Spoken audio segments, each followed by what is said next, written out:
High, তোমাদের অনেকদিন আগে আমি একটা ভিডিও শেয়ার করেছিলাম, সেখানে আমি রাস্তার ধার দিয়ে দেশি মাধবীলতার কাটিংস এনে লাগিয়েছিলাম। তো তোমরা সেই ভিডিওতে অনেকেই আমাকে বলেছিলে যে এই কাটিংস থেকে চারা হবে না, আবার অনেকে এটাও বলেছিলে যে তাদের অলরেডি মাধবীলতার কাটিংস থেকে চারা হয়েছে। তো আমি 50-50 আশা নিয়ে ওয়েট করছিলাম। লাস্টে তো দেখি এই ডালগুলো থেকে আমার আর চারা হয়নি। তো কি করব, তখন মাথায় আসলো তোমরা ওই ভিডিওতে অনেকেই আবার এটাও কমেন্টস করেছিলে যে দিদি এই গাছের নিচে অনেক চারা হয়ে থাকে, তুমি সেই চারা এনে লাগিয়ে দাও।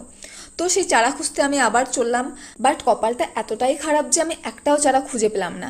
আবার বেশি জঙ্গলের মধ্যেও যেতে পারছি না, সাপেরও ভয় থাকে।